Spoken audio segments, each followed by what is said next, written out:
Mochi Health is here to help you start your weight loss journey with caring, personalized support. Meet one-on-one with board-certified obesity doctors and registered dietitians who truly listen and understand your unique needs. Eligible patients can access affordable GLP-1 medications delivered right to their door each month. No insurance? No problem. Mochi Health accepts FSA and HSA, making care accessible and affordable. And with 24/7 customer service, you'll never feel alone on your path to better health. Get started with Mochi Health today. Take the free quiz at joinmochi.com and use code AUDIO40 at checkout for $40 off your first month of membership. That's joinmochi.com with promo code AUDIO40. If you're looking to streamline your audio advertising buys and maximize your revenue, look no further than Triton Digital's programmatic audio advertising exchange, A2X. The private exchange consists of only licensed broadcasters and top-tier internet radio publishers, assuring the quality inventory and brand safety you can trust. Visit www.tritondigital.com to learn more.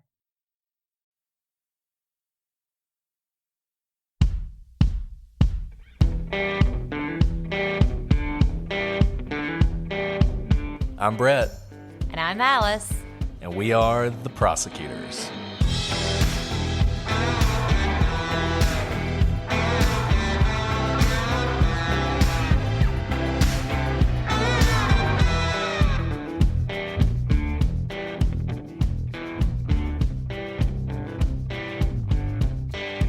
Today on the Prosecutors, what happens when the best of friends become the worst of enemies? It's neighbor versus neighbor in the case of Billy Woodward.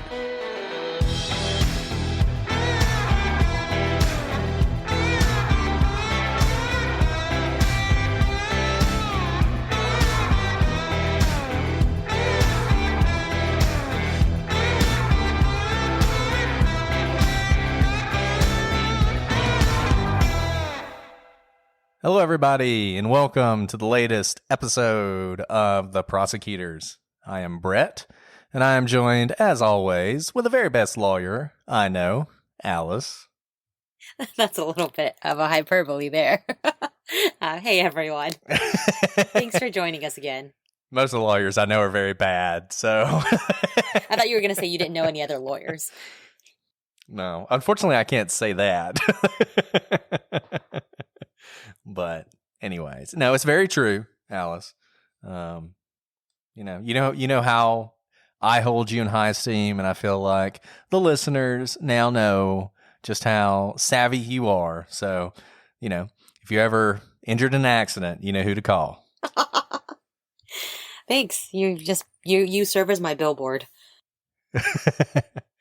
So, Alice, I feel like our show is sort of a historical repository for all the crazy things that happen this year, 2020. For the longest time, we've been doing this whole coronavirus thing, and I've said this before, but we've kind of recorded ahead because, if we get stuck in trial or whatever, we don't want you guys to miss an episode, so we're a little bit ahead. So I feel like you're opening time what do they capsule. call those things? A time capsule, exactly, when you listen to these. So right now, we've had a lot of unrest. We've had a lot of rioting. I know people feel very strongly about that. This is a politics-free zone, so, you're not going to have to worry about us preaching to you. I feel like you should have some respite from the politics of the day. Obviously, the Constitution, the First Amendment, a lot of people don't know this, that, it's more than just freedom of the press and freedom of religion and freedom of speech. Everybody also has the right to peaceably assemble. So I don't think everybody agrees on that. But right now, you got a lot of people who feel very passionately, and you got this question about, how bad do things have to get before violence becomes an option that you consider? And we're not going to dive into that, but the case we're going to look at today is kind of like that on a small scale. It's a situation where you had people who were living together in a neighborhood who suddenly, frankly, hated each other, and how the situation deteriorated from then and ended up in the worst violence you can imagine. So this is the case of Billy Woodward. This is actually a case that was recommended to us by one of our good friends on Reddit. We get their name so they get credit. Come on, Reddit. Real poster 123. I had it up just a few seconds ago. I was prepared. I think it's like read, think, fight or something like that. I can't pull it up right now, but you'll see him if you go to Reddit. Check out a thread we've been commenting in. And he recommended us to a podcast called Court Junkie. I advise you to check that out. They've got a great episode on this case. And it also includes some audio from the trial that resulted here. So we are talking about a case that did go to trial. And so we're going to tell you about the background. We're going to tell you about the things that happened. And then we're going to dive into some of the interesting legal questions here. You guys have been asking for that. You're going to get it. And it's everything from the insanity defense to stand your ground laws to what beyond a reasonable doubt means. A lot of things that go into a trial and why this trial ended up the way it did and whether or not we think that the jury got it right in the end. So let's just go ahead and dive in. Let's give you a little background. We have several families who live in this little community, the Woodwards, the Blakes, and the Hembrys. And they all live on Smith Drive in Titusville, Florida, in the community of Whispering Oaks. And doesn't that just sound so nice, so peaceful, so tranquil? So quaint. And that's where you want to live, right? Whispering Oaks. I can just imagine the commercials now. And, I mean, this is a community that's close to the water. You can see Cape Canaveral from there. You know, if you're living in Whispering Oaks right now, you probably watched the launch earlier this week of the manned spacecraft, SpaceX, the first time in 10 years that America has sent people to space. I mean, that's the kind of place this is. It's a nice middle-class area, a lot of people working in the space industry, got good jobs, got good lives, right? And everybody's friends. Everything's great. In fact, Billy Woodward and Gary Hembry are the best of friends for years. Their kids play together, in this idyllic suburban neighborhood. Billy has some chickens, and he would bring eggs over to Gary. And raising these chickens is part of his therapy, because Billy he's a former member of the Army. He served in the Gulf War, and he has, some PTSD from his time overseas. So this is all part of his sort of therapy. He's got these great friends. But, suburbia, you never know what rot lurks beneath the placid exterior of suburban life. And when Hembry's girlfriend, Kim Salisbury, and her children moved in, and later his old friend, Roger Piccior, came to stay, suddenly that rot wasn't below the surface. It was there for the world to see. So, Brett, when I hear all these people kind of jam-packed into, Gary's house, I'm thinking of something about to burst at the seams, like quite figuratively and literally. All these people are piling into this house, and the more people into a house, the more angst and pressure is building, like in a pressure cooker. And that's exactly what's happening here. When did things turn sour? They generally agree it started over a package. A birthday present for the Woodward's daughter that was stolen from their front porch sometime in the summer of 2012. The Woodwards had a friend who had just dropped off a nice package, birthday package, on the Woodwards' porch, and they weren't home, so the friend left and later on just called and said, "Hey, did you enjoy that package?" But the Woodwards didn't see any package on their porch. And so, instead of thinking maybe someone else took it, they immediately thought, because of apparent thefts that were orchestrated by the dastardly 7-year-old daughter of Gary Hembry's girlfriend, they decided that it must have been that daughter who had stolen the Woodward's present.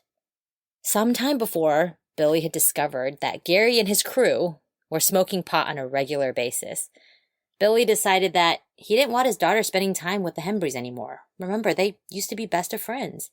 And what's crazy about this is just how quickly all of this falls apart. I mean, like I said, they've been friends for years. And then all of a sudden, you know, you have this sort of changing dynamic, I guess. You got new people moving into the house. And like you said, you know, it's bursting at the seams. And I think people were spending a lot of times outside in the front yard. And I think that's how this started. He started seeing them do these things that maybe they had done in private. And the smoking the marijuana was one of them. And he was this very straight-laced guy, you know, I mean, exactly what you'd expect from a former military person. And so while a lot of people might say, no biggie, little pot, who cares? For him, it was a big deal. You know, his daughter and the girlfriend's daughter had become friends, but they had noticed little things at the house, like the candy dish that the daughter kept in her room was suddenly empty. I mean, really stupid stuff, right? But just little things that made them think that this 7-year-old girl was taking stuff. And so they assumed, hey, maybe she took this as well. And they went so far as to call the police. Right, on a 7-year-old girl. I mean, it was obviously, this was just the straw that, you know, broke the camel's back. The resentment boiled over into just open warfare. Billy called the police on Gary for the package. And then, you know, as if that wasn't enough, just things started snowballing. Later on, Billy calls the police because Gary parked his truck on Billy's grass. I mean, again, seemingly insignificant intrusions here. And then Gary reports Billy for raising chickens in his backyard. And this is just a really personal blow to Billy because, as we mentioned earlier, these chickens aren't just for fun or for sport. They're really his therapy for his PTSD. And Gary knew that. And even knowing that bit about Billy, he calls the police on him for these chickens. And so Billy, you know, we've talked about his PTSD, but he also had a severe head injury during his time in the military. And that left him with a lot of other issues that he was working through. And I think he was successfully working through them when everything came to a boiling point. Yeah, it's really amazing just how awful people can be to each other, even people they used to be friends with, you know, how these little things can add up. And you see this, and man, it only gets worse from here. I mean, this is crazy. It's hard for me to even imagine some of the stuff that went on. Basically, you got these neighbors, these groups of neighbors. You got Gary and his family, and then you got Billy and his family, and neighbors are picking sides, and some of them are neutral, and some of them are on other people's sides, and they're like yelling at each other and cursing at each other and threatening each other. Like in the streets, right? I mean, in the streets, in the middle of the streets. This is very vocal and very loud. It's almost like out of a play. They're coming over in the middle of the night, and they'll do things like go to the middle of the street, but no further. So it's like, hey, the street's mine too. And they'll yell at the house in the middle of the night, just being, you know, vulgar and all these threats. At one point, a neighbor supposedly called Billy a toy soldier in one of these, you know, Billy's on his side of the street and they're on their side of the street. And Billy, they said, pulled out a gun and said, not a toy soldier, and I can use this. But the police came, Billy denied it, and then there was a third-party group of neighbors who said they didn't see this, that Billy never pulled out a gun, and that this was all a lie. I can't imagine what the police were thinking at this point. Police hate domestic violence calls. I mean, they are, and I would consider this all domestic violence, even though it's not within one household. And these are the most dangerous, the most volatile calls you can get. And so you've got these people who are, you know, fighting each other essentially in the middle of this neighborhood. And by this point, when the police have been called, you have this other guy, Roger Piccior, he's down in his luck, and he's old friends with Gary, and he's moved in with him for a little while, and it's like immediately he joins in antagonizing Billy and his family. Billy's father was a retired police officer, and he would come by the family's home to check on them and make sure things weren't escalating.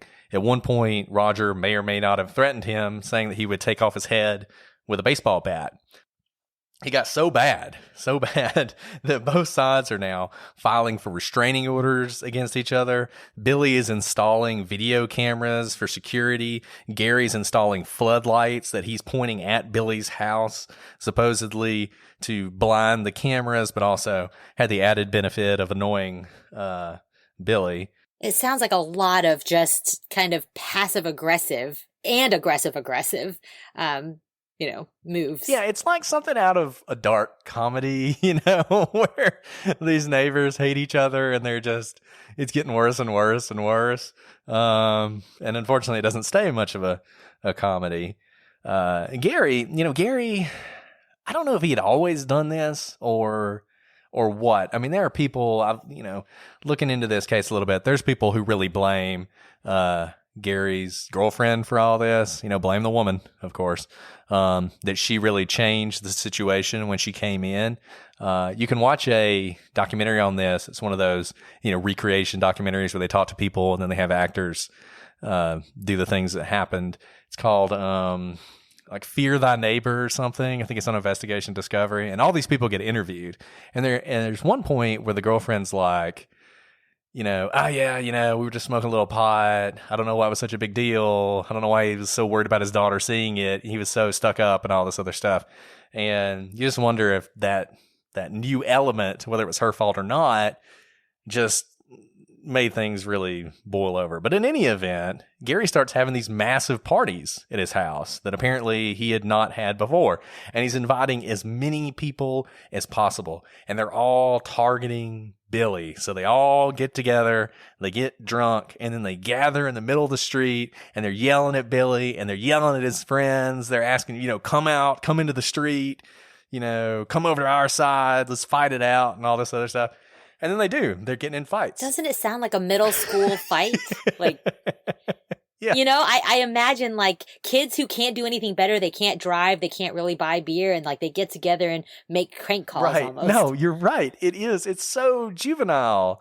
Yeah. And it's like the meet me out by the flagpole or whatever. And they're doing that. And they're getting in these fights in the middle of the street. And the police are getting called. And then he gets really bad. You got Gary, and since Billy has these surveillance cameras, all of this is caught on tape. So, if you watch that episode of that show, they actually are playing from the video camera when this stuff's happening. But at one point, you got people yelling at Billy's house that they're going to rape his daughter. They're shouting all these like racial epithets back at each other, and they're all white, so that doesn't really make sense, but they're doing it anyway. And you got Billy saying, he's going to kill all of them in their sleep if they threaten his daughter again. And in less than a month, the police are called more than 80 times to this neighborhood to deal with these ongoing issues. That's like 2.5 times a day, every day for a month. It's crazy. I mean, can we just say one thing, though? The screaming that they're going to rape his young daughter, that's pretty bad. Yeah. I mean, like, that's, now we've just stepped out of the juvenile, crank calls into, whoa, we really just escalated that. Exactly. And what do you do? What do you do when it's gotten that bad and people are saying those kind of things and making you feel unsafe in your own home? Like, where do you go for help? You do what America has learned to do, and you go to court. So on August 29th, 2012, I mean, just imagine how quickly this has escalated. Both sides go to court, and they're asking for protective orders against each other. And we've just told you kind of the history, and understandably, the judge doesn't really take them seriously at all. So instead of doing something about the situation, instead of granting these protective orders, the judge sends everyone home and tells them to basically chill out, behave yourselves. And again, no orders are granted. Let's stop there for a second. Yeah. Do you blame the judge here? Should the judge have done something? You know, the thing is, on the one hand, I totally get it, right? You got these grown people coming to your courtroom and telling you about all this stupid stuff that they're arguing about. And you kind of just want to say, I mean, you can imagine like a Judge Judy episode, right? Where she just like lets them have it and sends them on their way. And I think the judge thought sort of, you know, a stern talking to surely would get through to these people. The one thing that does make me kind of blame the judge is you do have these 80 visits by the police, right? So there are recorded instances of violence. You've got recorded instances of threats, of people claiming others have guns and that they're threatening to rape each other or whatever, or kill each other in their sleep. That makes me think maybe the judge should have done something. And I'll jump in here and defend the judge for a moment, in the sense that I think if there were 80 calls and, you know, recorded situations of violence and only one party came in for a protective order, the judge should have granted that protective order. But the fact that they kind of came in together and wanted dueling protective orders, I could imagine the judge thinking, like, there's no need for protective orders on both sides. That kind of, there's just no point for that. Only the side that thinks they're being threatened. And this is often in, you know, again, domestic violence sorts of situations, you have protective orders. I can see where they're like, you guys just want to one up each other. All I'm seeing is you keep calling the cops on each other because you've been escalating the situation, and now the next step is the court, and my court will not be your playground. Right. And there's something called, and you make a really good point about how this is both people asking for this. There's something called an obey the law injunction, and you can't get those. And the idea is a court is not going to issue an injunction that just says you need to obey the law. You need to obey the law anyway. So these two groups of people don't need protective orders against each other to keep them from doing stupid things to each other. They just need to stop. They just both need to stop. And I can understand why the judge would approach it that way. Particularly, like you said, it's kind of weird. If you have one crazy person, then you want to enjoin that one person to protect everybody. But if everybody's acting crazy, then you do. You just want everybody to calm down, stop attacking each other, and the problem should just go away, theoretically. Right. Now, of course, they don't behave themselves. In fact, literally in the parking lot of the courthouse as they're walking out, Billy and Gary get into a fight. Gary calls Billy a brain-dead mother effer and a caveman. Billy tells Gary that he's going to die and the rumble is on. Again, this sounds like now West Side Story or something. And Gary quite literally sticks his thumbs into Billy's eyes, like to gouge his eyes out. And Gary's girlfriend, I just imagine this happening in, you know, fast motion. You can't tell what's happening. And then Gary's girlfriend sticks a cigarette that she's smoking into Billy's ear. Everyone is fighting until some random passerby is seeing this chaos, pepper sprays everybody to just try to get them to stop. Like dogs are fighting in the street. You know, that's what happens when dogs get into like a rumble. They can't be reasoned because they're in the heat of the fight, and you kind of have to just tear them apart. And that's what this random person does. They pepper spray everybody. And the police are called, and Billy is briefly arrested. And it seems like the fact that Billy was arrested, and only Billy was arrested, really sort of tipped the scales in a bad way. Because I think what it did was it emboldened Gary and his crew even more. Do you know why Billy was the only one arrested? So the idea essentially is, to my understanding, is that Billy Billy kind of started it, that he was the one. Like, Gary says the mean things to him, essentially. Billy says he's going to kill him and then jumps on him and starts trying to gouge his eyes out or whatever. So the police chose just to arrest him. I think the police should have just arrested both of them. And I think probably, I mean, this was in 2012, so it's not that long ago. But my understanding is the policy in most police departments now probably would result in both of them being arrested in a situation like this. Well, Billy is not pleased, to say the least. And remember, he has these surveillance cameras, so we actually have, the surveillance videos of them constantly yelling at each other. It doesn't stop once they have left the courthouse. Billy's surveillance cameras catches constant yelling from the other side, saying things like, "The police won't protect you. Do you feel safer now?" And, Gary's side is saying to Billy, "Boom, boom, I'm not going to miss." I mean, like you said, I think because Billy was arrested, Gary's crew is just feeling emboldened, like, you can't touch me. That brings us to the weekend of Labor Day, and Gary throws his biggest party yet. So imagine this, his bursting at the seams house, and now he's invited everyone he can think of, and they are drinking. After they've had a lot of alcohol, Gary and his crew gather in the middle of the road, and they are just throwing insults over to Billy's side. They call Billy's wife a slut, saying that they're going to burn down Gary's house. Saying that they're going to burn down Billy's house. Then the cameras catch something that sound like gunshots. Gary begins to light fires. And this convinces Billy that Gary and his crew really are going to burn down his house. At this point, things take a dark, dark turn.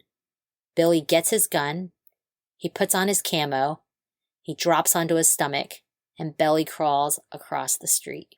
And the craziest thing about this is Billy and his wife were literally scheduled to close on a different house the next day. They were moving out of the neighborhood, and you've got this party where Billy apparently becomes convinced, based on things he's hearing and things he's seeing, that these people are not going to let him leave. They're going to kill him. They're going to burn down his house. They're going to kill his family. So he belly crawls across the street. He's listening to what these people are saying.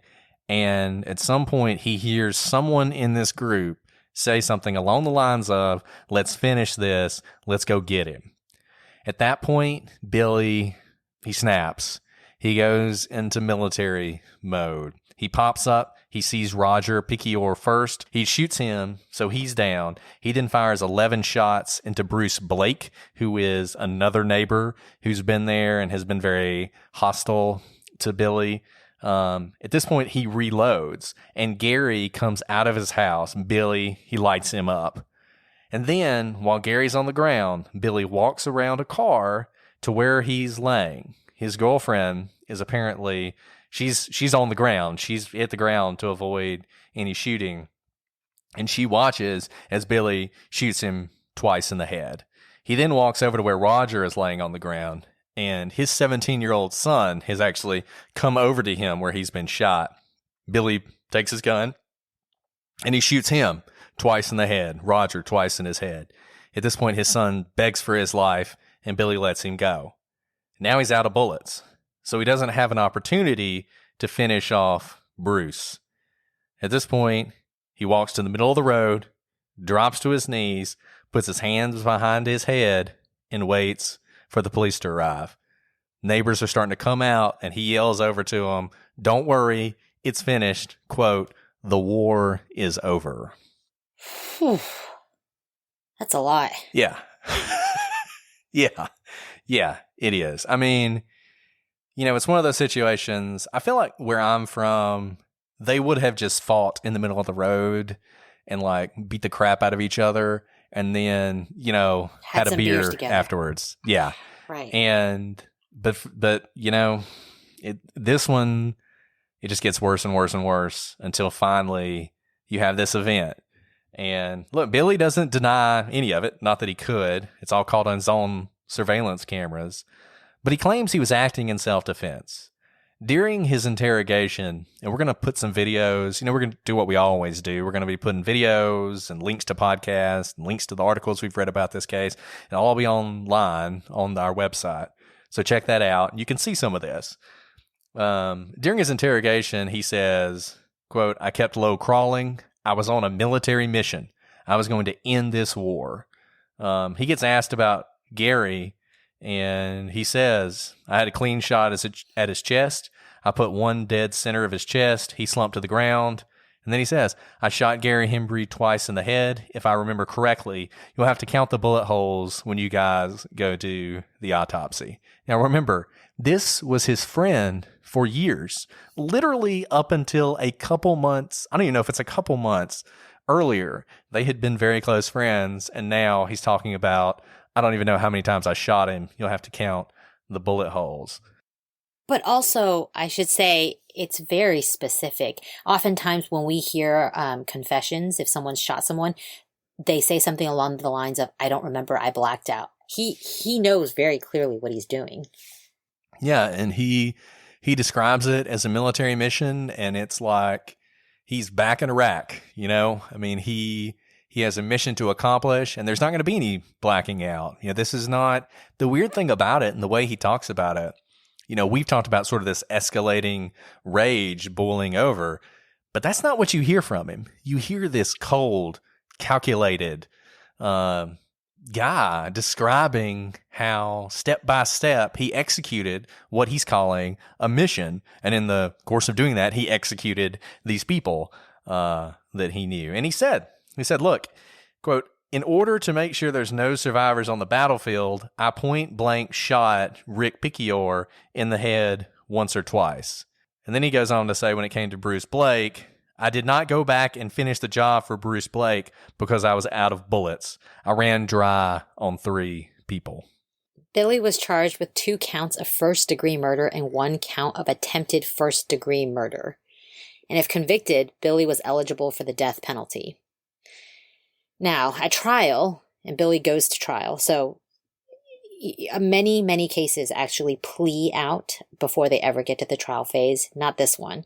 Billy goes all the way to trial, and like we said, he can't deny, and he doesn't deny what he did. Instead, Billy argued the stand your ground defense first, but the judge denied that defense. This defendant did not stand his ground, the judge said.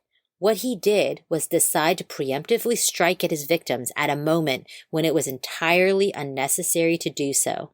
There was no imminent threat of harm to the defendant or his family.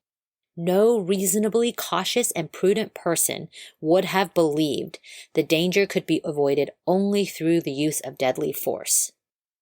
So we're going to talk about stand your ground in detail here in a second. Essentially what happens in these kind of cases, and it depends on a state-by-state basis, of course, but in Florida, the first thing you have is this opportunity to argue before the judge that the stand your ground defense should apply. And the reason you get that opportunity is you have immunity from prosecution if you are legitimately defending yourself or your family or another person. So you don't have to go through trial. Exactly. The judge could have on his own said, stand your ground applies, he's immune from prosecution, and that's the end of it. And now because the judge denied it, it means that he had to proceed to trial if he didn't plead, and he did not. So at trial, Billy argued self-defense as well. And at the conclusion of the trial, Billy was convicted, but of the lesser included offense of second-degree murder. And in Florida, second-degree murder is defined as murder with a depraved mind. And murder with a depraved mind is committed when a person is killed without any premeditated design by an act imminently dangerous to another and evincing a depraved mind showing no regard for human life. The primary distinction between premeditated first-degree murder and second-degree murder with a depraved mind is that first-degree murder requires a specific and premeditated intent to kill. After he's convicted, Billy is sentenced to life in prison. So let's talk about this first-degree murder versus second-degree murder thing quickly, or not quickly necessarily, but obviously we're having an issue right now in this country with degrees of murder and how you determine what you're going to charge someone with. And, sometimes people just think if it's a really bad murder, then it must be first degree murder. And so if you're really bad, man, we need to do first degree murder or there's no justice. The problem is it's all about state of mind, which is an incredibly difficult thing to prove in a lot of cases. Now, it's not always difficult. If you hire a hitman, you intended to kill somebody and you had premeditation on that. Now, premeditation can be instantaneous. If you have the gun and right before you shoot, you decide, I'm going to kill this person, that's premeditated murder. But if instead you're just doing something that you didn't intend to kill anyone, but what you're doing is very dangerous and shows that you just don't care. You don't care whether this person lives or dies. That shows that depraved mind and no regard for human life. So, think of something like, somebody's joyriding and they decide to shoot up a house, right? Because they're just jerks or whatever. So they drive by and they shoot up a house. Now, they don't know if anybody's in the house and they don't care if anybody's in the house. If someone is struck by a bullet in a case like that, that's a case where you're going to see probably second degree murder, despite the fact that that sounds really awful and really terrible because they did not have that specific intent to kill someone. If instead they're doing a drive-by shooting because they know somebody lives in that house and they want that person to die and they shoot up the house and that person dies, then that's going to be first-degree murder. And the whole difference is, what were they thinking? Were they thinking, I want to kill someone right now? Or were they just doing something that was completely as depraved as they say in the statute, where they just don't care. They don't care if they die or not. It doesn't matter to them. Then you have second degree murder. Where this is confusing is a case like this, because in this case, Billy is charged with first degree murder. And you can have situations where you overcharge something, where you charge something, and if you don't meet that level of proof, then you're going to lose. And you're going to lose even if somebody died and even if a manslaughter was committed. And it all depends on what the state laws are and whether or not there are lesser included offenses. So this second degree murder charge was a lesser included offense. So the jury was able to decide, we'll go with that one instead of first degree murder. Now, is that second degree murder lesser included charge always included, or do you have to do something when you charge first degree murder to include the lesser included offense? So I don't know in Florida. In a lot of cases, you do have to do that. In a lot of cases, the prosecution has to specifically decide to give the jury the option to convict on a lesser included offense. That is a tactical decision. It's a strategic decision. Some prosecutors want to force the issue. They don't want to allow the jury an option to go the easy way out, as it were. They want them to make the tough call. And you can see that in this case. I think there's a really good argument that there's no way he committed this kind of crime because he very clearly intended to kill these people. And it's either he was defending himself when he killed these people, or he was crazy when he killed these people, or he committed first-degree murder. I don't really know how you get to the... When you shoot someone twice in the head and you say when you're on the battlefield, you leave no enemy behind, I don't know how you get to second-degree murder from that, other than essentially jury nullification. You've probably heard of jury nullification. And essentially, it's just when a jury does what a jury wants to do, despite the facts, despite the law. Actually, for legal nerds out there, way back, like 300 years ago, maybe not even that far, but juries actually decided facts and law. So juries were sort of considered yet another sort of bulwark against over government. So if a jury thought a law was unjust, even if they thought the person was guilty of violating that law, they were perfectly within their rights to acquit them anyway. We don't do that anymore. Now, juries are supposed to just decide facts, but you still have this thing called jury nullification that defense attorneys, when they're sort of up against the wall, that's what they'll go for, to try and get the jury. At the end of the day, it's the jury's decision. The jury says not guilty, you're not guilty. So, and they can do that for whatever reason they want, as long as it's not obviously improper. Well, they can find them not guilty for any reason they want. If you find somebody guilty for reasons based on like race or something like that, you can't do that. But beyond that, juries basically have total control to do what they want.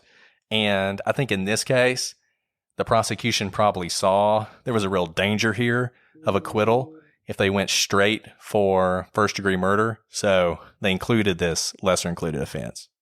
Yeah, absolutely. And I think, you were saying you don't see how they get to second-degree murder, but from a law and order perspective, wanting to get a dangerous man off the street, they would rather essentially have this jury nullification and go to second-degree murder than let this guy walk free with the risk of this guy walking free, right? Right. And we're going to talk about, stand your ground law and self-defense and all that stuff. This jury didn't buy that.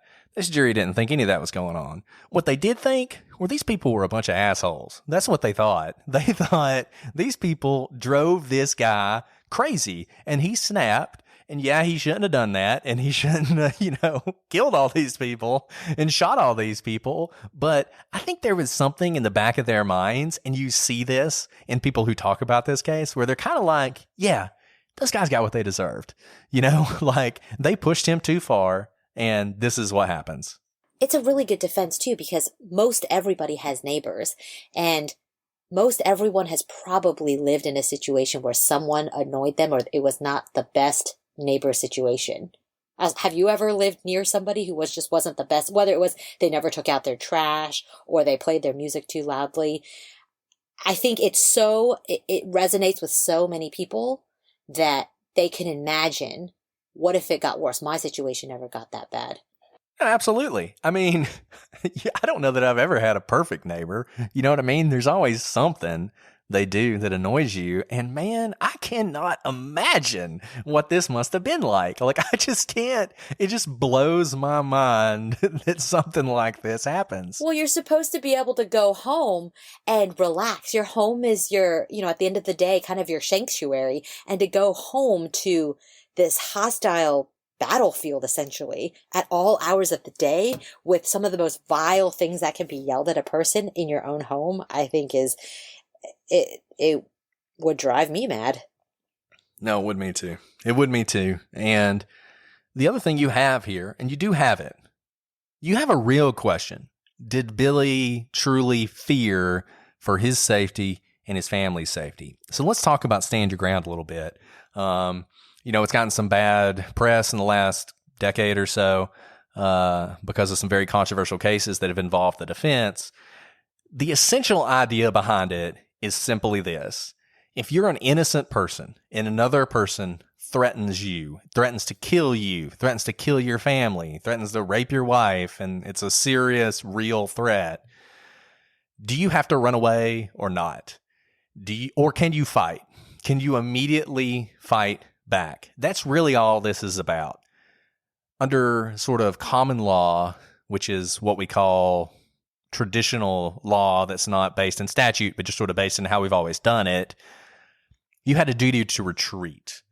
So if someone threatens to kill you, if someone threatens to kill your family, you have to at least try and run. You have to at least try and find help or find cover before you can fight back. And there's a real feeling that puts you at a severe disadvantage. Someone's trying to kill you, and you gotta do something to protect them. And a lot of people thought that was really unjust, and that if you have a legitimate fear, you should be able to stand your ground. Now, this goes along with something called the Castle Doctrine, and the Castle Doctrine is incredibly common. And it just says, if you're in your home, if you're in your castle, you don't have to retreat. So you have common law self-defense, which says if you're out in the world, someone threatens to kill you, you have to retreat. But if you're in your home and like someone breaks in and they're like, I'm going to kill you, you can just shoot them. You don't have to run away, right? There's only one state that doesn't have the castle doctrine or stand your ground, and that's Vermont. So if you're in Vermont, got to run away no matter where you are. Sorry. But essentially, stand your ground was just, let's expand this right beyond the home. So I'm going to read you Florida's stand your ground statute. So it's Florida Statute 776.012, if you want to check it out.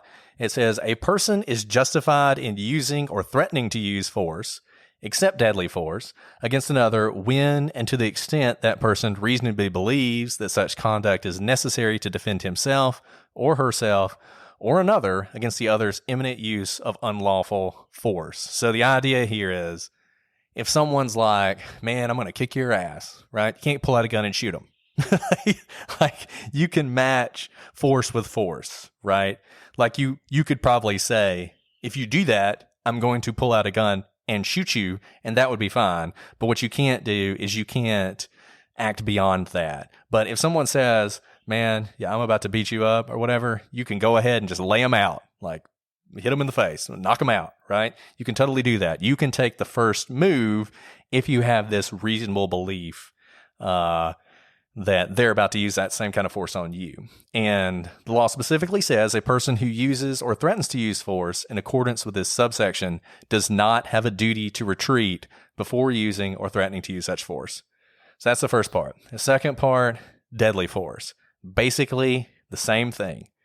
You can use or threaten deadly force if you reasonably believe that using or threatening to use such force is necessary to prevent imminent death or great bodily harm to yourself, to your family, to your friends, like anyone who is under this threat of imminent harm. So essentially it's saying you have to reasonably believe you have no other choice. Exactly. And you have to be in a situation, and the word reasonably here is really important. And if you know anything about the law, reasonableness is just shot through it. The question is always, what would a reasonable person do? What would a reasonable person expect in this situation, right? So it's not subjective. So if I'm an unreasonable person and I unreasonably believe that my life is threatened, but I believe it to my core, that's not good enough. It has to be something that your average person out there in the world, if they were in that situation, they would react in the same way. Now, one sort of interesting limitation on this that doesn't get talked about a lot, if you were the one threatening deadly force, you can't be engaged in criminal activity already, and you have to be in a place where you have a right to be. So this sort of goes to the idea of, if you're just out causing trouble or you're doing something you shouldn't be doing, you can't then stand your ground. Now, you can use self-defense, but that duty to retreat comes back into play. And I'll tell you one way this comes in, sort of an interesting way. Like, man, self-defense is confusing and difficult. So imagine you're in a gang. Imagine you're in a gang. You're in the Bloods, or you're in the Crips, or you're in whatever, right? And you and your friends go out to the bar or whatever. And lo and behold, the rival gang is there, right? And, you know, you get into a brawl, but you're not shooting at anybody. You're just fighting. And then all of a sudden, the other gang pulls out their guns and starts shooting at you. You can't stand your ground in that circumstance. You still have the duty to retreat. But what you might have is still the duty to defend yourself. So even though you're involved in this like gang turf war, because the other group of people has elevated the level of violence, you do have the right to defend yourself. You don't just have to like let them kill you or whatever. Now, the problem with that is if you're trying to prosecute one of those cases, how in the world do you determine whether or not this person who's already involved in illegal activity is legitimately defending themselves or just in a gang shootout? So you can see how this gets confusing even beyond all of the problems people know already about stand your ground. Right. And why it's important to have a stand your ground defense is if, in fact, you have a viable defense, the judge decides, yes, you were you were allowed to stand your ground, you are immune from criminal prosecution. And the burden of the proof in stand your ground pretrial immunity hearings is on the prosecutors as of 2017. And the standard is that after a defendant raises a prima facie claim of self-defense, and prima facie means that they, based on first impression, they've met all the elements.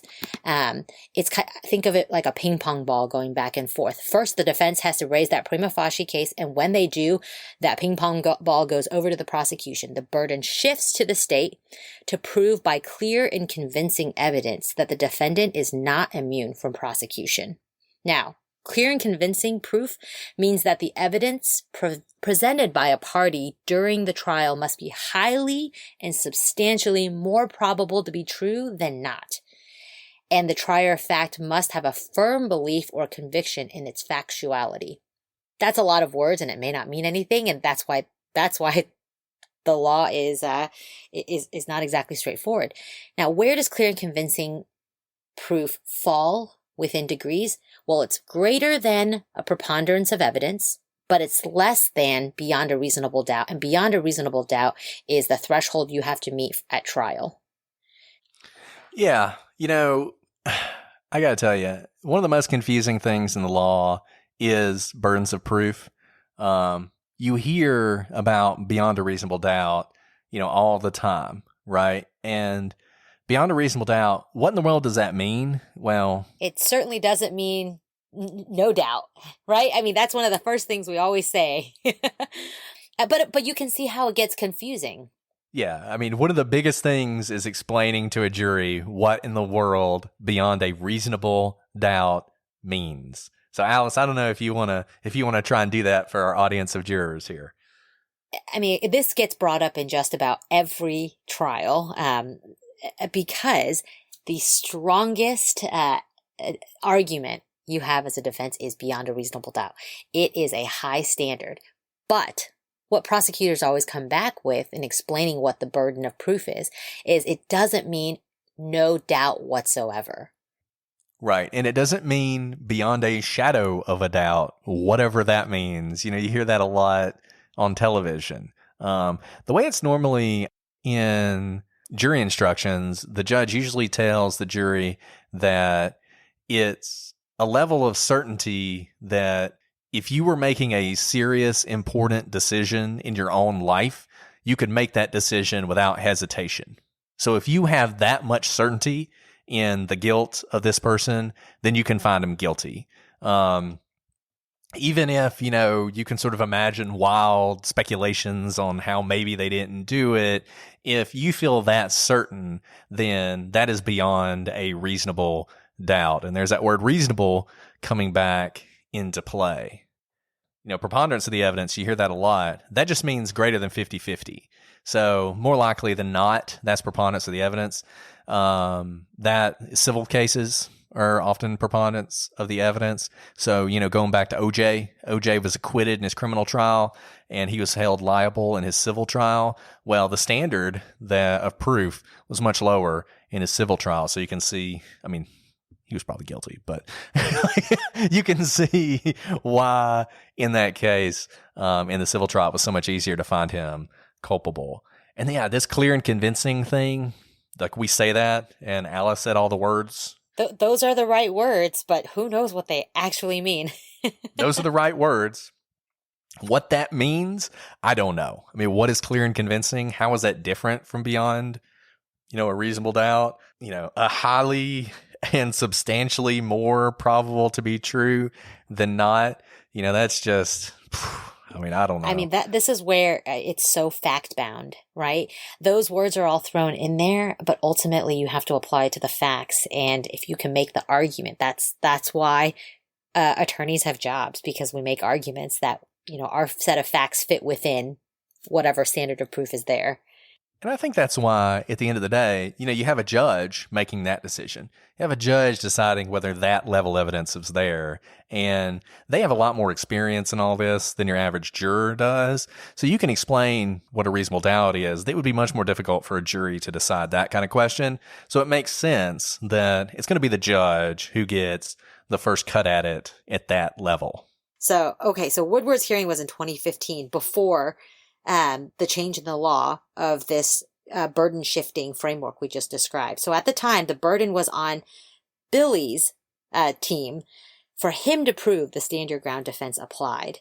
And as we stated earlier, the judge decided that he did not have immunity from prosecution, which doesn't mean he can't argue stand your ground defense at trial, though. And at trial, the defendant can raise the stand your ground defense as an affirmative defense. And with regard to presenting the claim of self-defense at trial, the standard has always been that the state is required to prove beyond a reasonable doubt that the defendant, after a showing of a prima facie claim of self-defense, did not act in lawful self-defense. And now, like I said previously, a prima facie case just means one that, if unrebutted, that's enough for you to win your case. So for Billy, he simply had 2 bites at the apple under the old standard. But under the current standard, there's a dramatic advantage in the initial hearing where the burden is on the prosecutor. Yeah, and the state, and a lot of states have done this, really wanted to do this, I think, just because the idea is, once again, and we know there are controversial cases about this, but the idea is if it's a not controversial case, where it seems pretty clear that the stand your ground defense should apply, the person should not have to go through a trial. And so they really wanted to make that first hurdle really high for the prosecution to get over. And then, at trial, you have to rebut this defense and you have to prove it beyond a reasonable doubt. But that's what you had to do anyway, right? Like the prosecution has to prove beyond a reasonable doubt that in the case of first degree murder, that you killed someone intentionally without justification. So, it's basically that's what they had to prove anyway. So, the advantage now is much greater than when Billy had his run through with this. And I know in Florida, there's been a lot of debate in the courts and in the Supreme Court about whether or not people who fell under the old statute should be able to appeal their convictions and have that new standard sort of applied and have a court case where they can have that decided. And if I remember correctly, the Supreme Court said that if you had committed a crime or were accused of a crime that occurred before 2017, but you had not yet been tried and convicted, the new standard applied to you. If, on the other hand, you were like Billy, because you were convicted and it was found beyond a reasonable doubt that you were guilty and that you did not have a stand your ground defense, that was sufficient so that you did not get sort of a second bite at the apple and another chance to argue in front of a judge that, the defense should apply to you. Right. So, Brett, we know that Billy raised the stand your ground self-defense affirmative defense here. Could he have argued anything else? Maybe something that would have made more sense? Well, he could argue temporary insanity. And this is such a hard question because on the one hand, and you can see why Billy took the route he did. The thing that troubles me, and the reason I think if I were his defense attorney, I would have gone for temporary insanity, is the kill shots. At some point, Billy decided to kill these people. He decided to put, 2 bullets in their brains, and he would have killed the third person if he hadn't ran out of bullets. I think it's really hard to argue any kind of self-defense in that situation. Frankly, it's one thing. If Billy had shot the guy 12 times, fine. I actually don't have a problem with that because, the old saw is if you're going to shoot somebody once, you might as well aim for the chest and you might as well empty your clip because you've made the decision to use deadly force, right? 1 bullet's all it takes. So there's sort of this notion that there's no overkill in that sort of initial thing. That's one reason. You'll often hear things like when there's a shootout between the police and the suspect, there's often a lot of bullets. And it's sort of goes back to this, that the police aren't shooting to wound. The police are not supposed to fire their weapons unless they are under a imminent threat of death and they have to do it to save themselves or to save someone else. That's sort of the idea. So there's no just like, wing 'em or whatever. But after the shooting stops and the guy's on the ground and he's no longer a threat and he's neutralized, to walk over to him, reload your weapon, and shoot him twice in the head, to me that's not self-defense. It's not stand your ground. All you can say, I think, is you were so crazed by fear of these people that you sort of lost your mind for a little while. Or that you thought you were back in the battlefield. And the way he talks reflects that, right? It doesn't reflect this reasonable man standard we've been talking about. If anything, Billy seems like he's incredibly unreasonable. And so if he's being incredibly unreasonable, I think you have to think about insanity. Now, the problem with insanity, they may raise it in every movie and every television show. It's actually really, really hard to make an insanity defense. Almost impossible. There's different standards. The common law standard is called the McNaughton rule, and it goes all the way back to merry old England. And basically says if you don't know the difference between right and wrong, you're insane, right? So even if you are what we might call crazy, so, think of like that guy in Aurora, Colorado, who shot up the theater. And that guy clearly had some issues, right? And you might even say, man, that guy's crazy. But what you wouldn't say necessarily is he did not know the difference between right and wrong. And the things you look at are things like fleeing the scene or attempting to cover your tracks or wearing a disguise, or in the case of Billy, walking into the middle of the street, falling down on your knees and waiting for the police to come. That shows a recognition by Billy that what he has done is at least perceived as wrong by society and by the police. And I think makes that defense really difficult. I don't know. To be honest with you, I feel like at the end of the day, whatever your argument was, I think this jury would have reached what is a compromise verdict, and said, we're not going to give this guy the death penalty. We're not going to find him guilty of first-degree murder, but we are not going to let him go either. What he did was too much. Even for the circumstances he was in, this level of violence was just not acceptable. Yeah. So, one thing is you've just described another defense. Why not raise them both? And the problem is these two defenses are really in tension with each other. You can't really argue both. You're either of your right mind standing your ground or you're temporarily insane. And oftentimes I hear people ask that, why not just throw all the affirmative defenses up there? And the problem is you have to have a coherent theory as your defense or as the prosecution, and they can't work in tension with each other. And we see, and that's one of the things a good lawyer will point out. If you do throw too many arguments up there that are in contradiction with each other, a good lawyer will argue you can't do that. And because you have too many okay reasons, all of them must be wrong reasons. And so right, like you can't argue you had a good alibi, but you also were entrapped, right. And so while I see arguments for both defenses, at the end of the day his team had to go with just one. And I think the biggest problem with the defense they went with was the kill shots and the reloading. I think those two actions, because there's heat of the moment, you've maybe heard of like in the heat of passion. But when you have time to reload and then aim for kill shots, I think that no longer are you in the frame of mind to stand your ground. And I think that's why the jury reached this compromise position, even though I think the outcome should have been first degree murder or acquittal. in terms of how the law should apply. But like we said, the jury can do what they want. And at the end of the day, they knew that this was not okay. You can't just have people, no matter how heated things get, walking around and killing their neighbors. But he wasn't unprovoked. Exactly.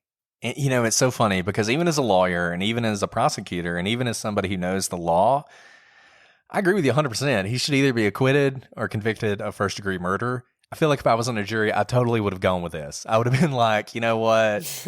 This guy, he was pushed to the edge, and while I'm not going to say I understand it, yeah, he doesn't, he's not even though he kind of was a cold-blooded killer, he's not a cold-blooded killer.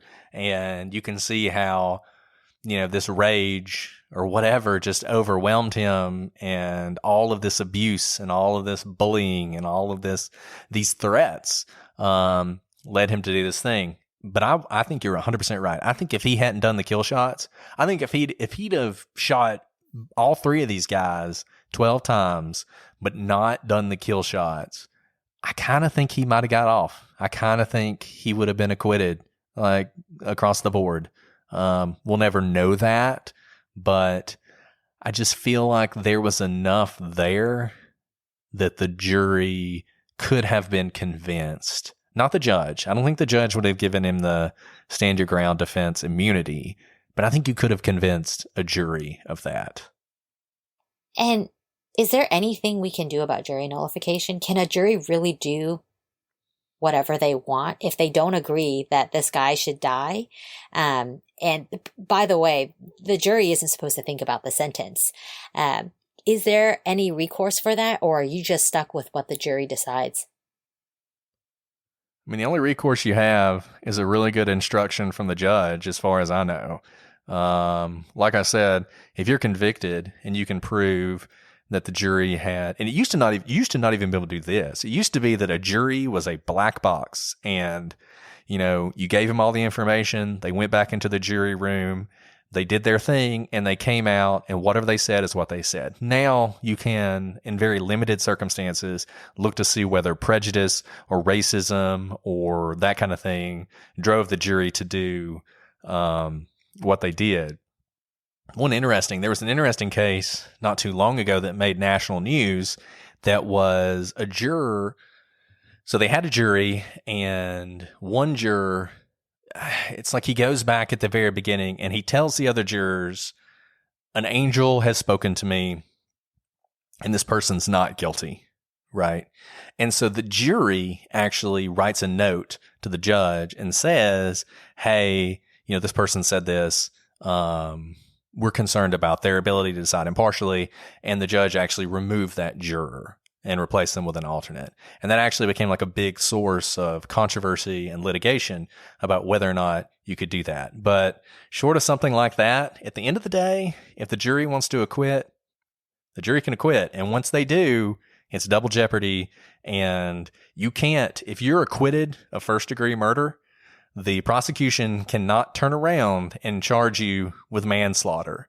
Double jeopardy applies to any criminal charges that could have been brought out of that common nucleus of facts, basically. So charging decisions are really important for the prosecution.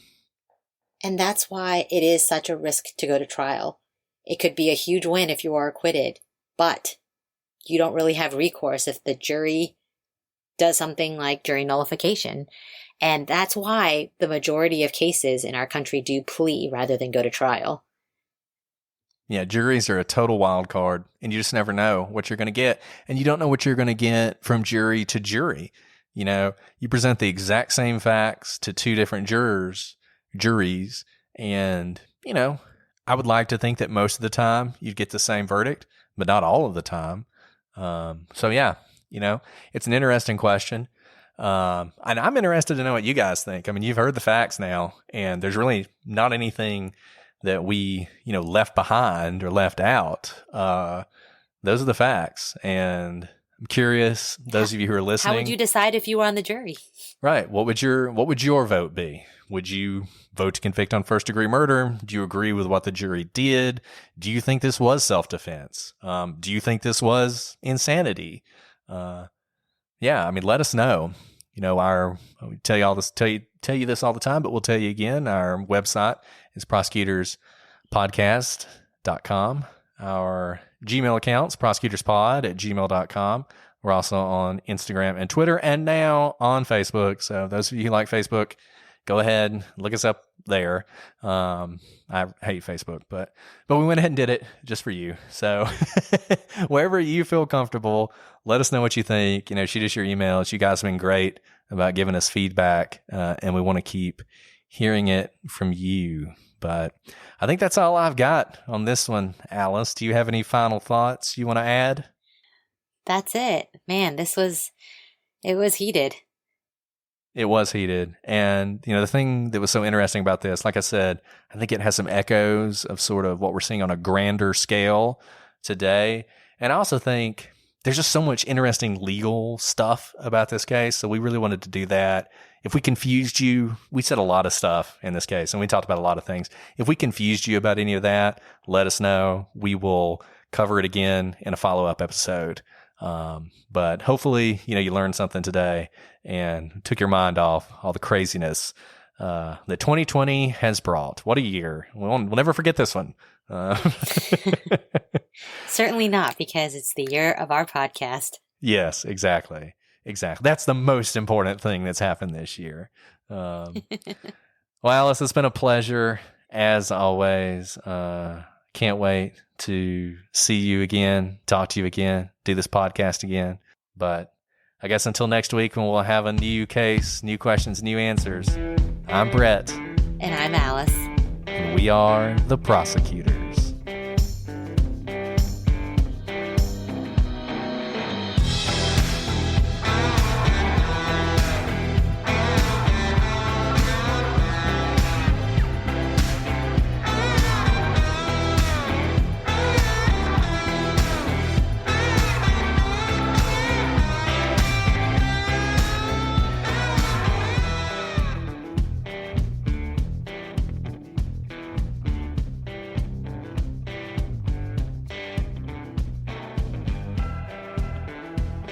Did you have anything to say, Alice, before we dive in? That was just such a beautiful intro. Oh. I didn't know where you were going at first, but that was beautiful. You can cut that out. I just wanted to compliment you. Okay.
Shopify is a platform built for growth, whether you're just starting out or already running a thriving business. From managing inventory to creating a seamless checkout experience, Shopify is designed to handle it all. And it doesn't stop there. Shopify helps you sell everywhere your customers are, online or in person. It's the ultimate tool for turning big dreams into big wins. Sign up for your $1 per month trial period at shopify.com/OPP,